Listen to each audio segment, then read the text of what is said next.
But that would be really Christian values, not like ideal. That's probably the best answer that one could give. It's a great. Why do you see socialism as being Christian? It's got a huge emphasis on helping the poor. Yeah. And Jesus sort of thought you should put all your money in one and then disperse it to everyone. Yeah. Okay. What has happened to Christianity, especially say under the old regime? Because conservatism, in a sense, is a desire to go back to old regime society and values. What role did the Christian churches play in the old regime? Reinforce the feudal system. Okay, kind of a justifier of the existing thing. And so, not that there was not charity, and so, but equality and sharing the wealth and, you know, getting rid of established privileges, not so much on the agenda.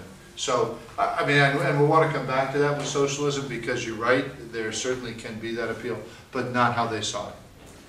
Again, socialism, when had we seen kind of nascent socialism? During the Revolution. During what time Terror. period of the French Revolution? During the terror, wasn't it, sort of? Yes. Because the government was like mandating things and giving things out. Exactly. So, socialism, reign of terror, Robespierre, sans-culottes, Jacobins. Christianity? Can you see where for them at that time, that disconnect was too strong?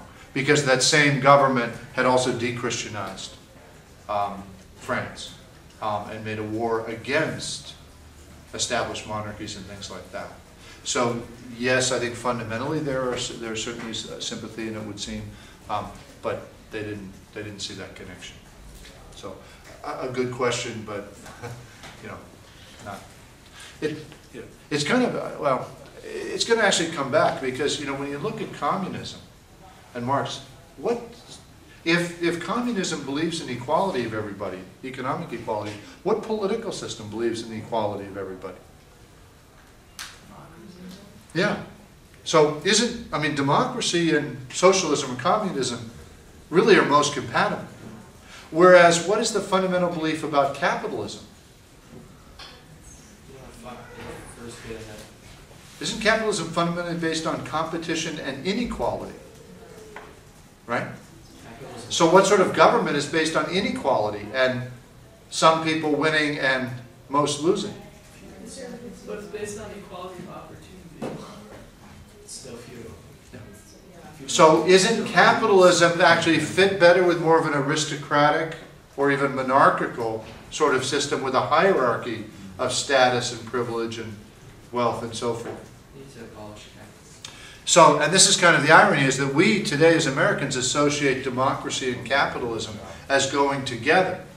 And we see communism with authoritarian government, simply because history has played out that way. But if you think about it rationally, it actually should be the opposite. And in some ways that may be what has helped to make the United States somewhat successful, is you have a real tension between our basic economic philosophies and our basic political philosophies. And they sort of work to check, have worked to sort of check each other and try to find some balance. But I think that's why it's a very difficult combination in many countries that don't have exactly the same historical, is that fundamentally there's a certain incompatibility philosophically to the two. Does that make sense? Can people kind of see that?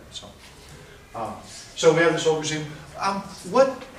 The leading figure for conservatism is Metternich and his country of Austria, because what does Metternich believe in and what is he opposed to? And again, this is kind of conservatism in general. They like traditional conservative ideas, and liberalism has caused crisis and death and bad. Okay.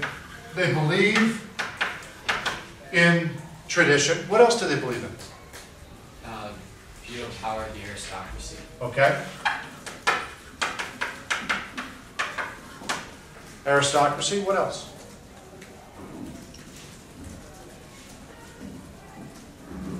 Monarchy? What kind of monarchy? Absolutely. Okay, absolute monarchy. Organized religion. Or state religion. State-supported church. What do they oppose? Liberalism, what else? Represent government, civil liberties.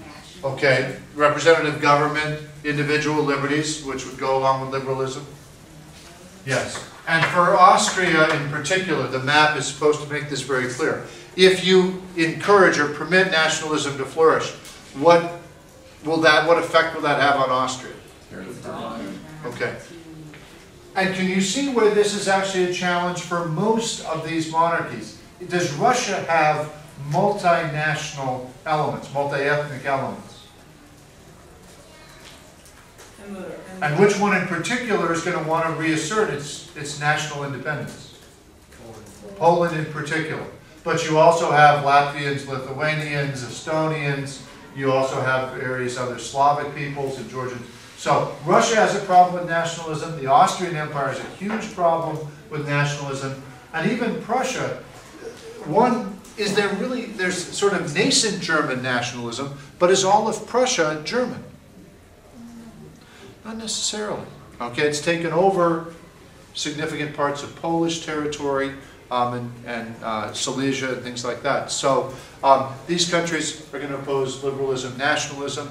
They're going to oppose revolutions. What is the argument for conservatives? What do conservatives believe in and why? The system works as it is, so why change it? Okay, and in fact, the problem with liberalism, the problem with the Enlightenment, was this overemphasis on reason and a belief that you could make radical changes. A conservative would argue that things have evolved over time. And it's not that it is unchanging. Has there been change in European history? But that change should occur gradually. We could almost say today organically. And you follow traditions, you follow past practices. There's a reason why things have evolved the way they have. We may not always understand it. And if you tinker with it and think you can improve on it, you will often throw things out of whack without really knowing or understanding how or why. They also don't like the emphasis on individualism because what is lost? What's the danger of excessive individualism?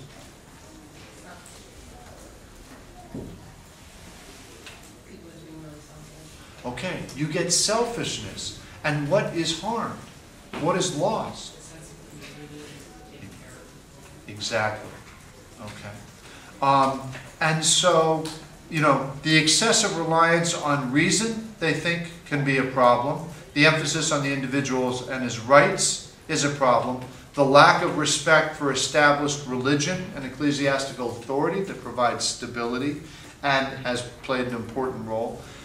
They oppose those things. And they're going to talk about, experience. You've got to trust experience. You have to, respect history and tradition. Okay, you don't want to do violence to that. You don't want to rush change. They're going to defend the status quo.